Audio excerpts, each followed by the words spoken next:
आप सभी मीडिया बंधुओं को बहुत बहुत आभार। मैं प्रदीप अम्बेडकर, प्रदेश प्रभारी वामशिफ्ट उत्तर प्रदेश। इस तरह से जो कार्यक्रम मूल निवासी का चल रहा है, इससे लोगों को कहाँ तक फायदा होगा, कैसे जुड़ना चाहिए, इस पर क्या कहेंगे आप? देखिए, सबसे बड़ी चीज़ है अवेयरनेस। और अवेयरनेस में सबसे बड़ी चीज़ है वैचारिक क्रांति। वामशिफ्ट जो काम कर रहा है वो वैचारिक क्रांति के काम कर रहा है। जब तक लोगों को विचारों में चेंज नहीं होगा, परिवर्तन नहीं होगा, तो बड़ी परिवर्तन के लोग सोच ही नहीं सकता। तो हम लोग समाज के अंदर करंट मुद्दे उठाते हैं और उस मुद्दों पर हम लोगों को वैचारिक तौर पर तैयार करते हैं, और जो हमारे लोग तैयार होते हैं वो समाज में लोगों को तैयार करने का काम करते हैं। इससे वैचारिक क्रांति समाज में होगा, इसी से समाज में परिवर्तन होगा और अंत में व्यवस्था परिवर्तन होगा। ऐसा क्यों जो है वैचारिक क्रांति करना चाहते हैं, क्यों समाज के लोग? क्योंकि हमारे लोगों को हजारों साल से जो है दिमागी तौर पर गुलाम बना कर रखा गया, और दिमाग में सब कूड़े कचरे भूसे भरे पड़े हुए हैं। और जब तक आप अपनी बातें नहीं डालेंगे, वो सारी कूड़े कचरे निकलेंगे नहीं, तो वो फ्रेश होगा नहीं, तो आगे वो कदम बढ़ा ही नहीं सकते। होता क्या है, जैसे विज्ञान का नियम, ये तो दिमाग है, दिमाग पूरे शरीर को कंट्रोल करता है, और इस दिमाग को कंट्रोल समाज में कौन कर रहा है? ये ब्राह्मणवाद कर रहा है।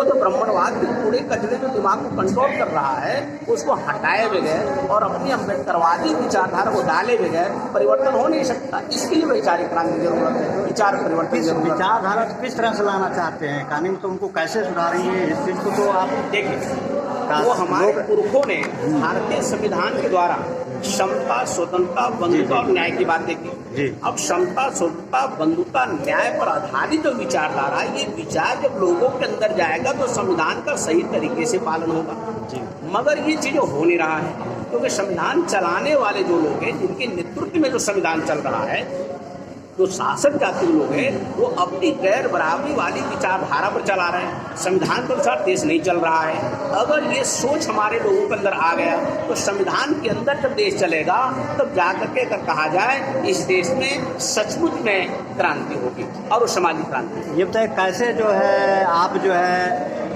उसको कवर करेंगे, जो है जब तक आप राजनीतिक में नहीं आएंगे, समाज सुधारने से कैसे पकड़ बना पाएंगे आप, ये बताइए। देखिए, सवाल क्या है, जब कि जैसे मान लीजिए विचार का परिवर्तन होगा। मान लीजिए एक गांव में अगर एक विचार एक व्यक्ति को बदल गया और एक गांव बदल गए, तो एक वही विचार वाले प्रधान हो जाएंगे। ऐसे कई गांव में बदल गए, उसी हिसाब से ब्लॉक प्रमुख हो जाएंगे, विधायक हो जाएंगे। तो ये इस तरीके से राजनीति में भी क्या होगा, राजनीति में भी यही विचारधारा वाले आएंगे, तब जाके परिवर्तन। हम ये देखते हैं कि जैसे मूल निवासी के लोग हैं या 85 की संख्या लोग बताते हैं, बोलते हैं, लेकिन जब जहाँ लोगों के पास लोगों को पीड़ित करते हैं, पीड़न पहुँचाते हैं, उस पर कोई नहीं बोलता, नहीं कहता, तो कैसे आप उनको जो है कवर कर पाएंगे, कैसे उनको मैनेज करेंगे, कैसे समझाने का प्रयास करेंगे? मामला इस बात का है कि जो हमारा समाज है, जो हमारा समाज है, उस रूप में वो तैयार नहीं हो पाया। और इस समाज से जो नेता निकल गए,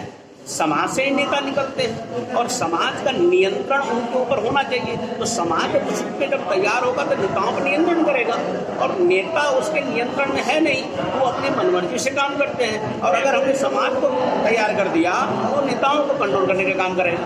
तो समाज का नियंत्रण राजनीति पर होनी चाहिए, मगर हमारे समाज में राजनीति क्या कर रहा है, वो समाज को कंट्रोल कर रही है। ये हो रहा है उल्टा। और समाज के अंदर जब बड़ी पैमाने जागरूकता अगर होगा, तो राजनीति को कंट्रोल करने का काम करेगा। जब राजनीति जब कंट्रोल में आ जाएगा, तो फिर वो राजनीति के लिए समाज की भलाई होगी। यानी कि आप एक समाज को जागरूक करके उसे आगे लाना चाहते हैं, ताकि अपना हक और अधिकार ले सकें। जी, इसके लिए बहुत बहुत धन्यवाद। Thank you.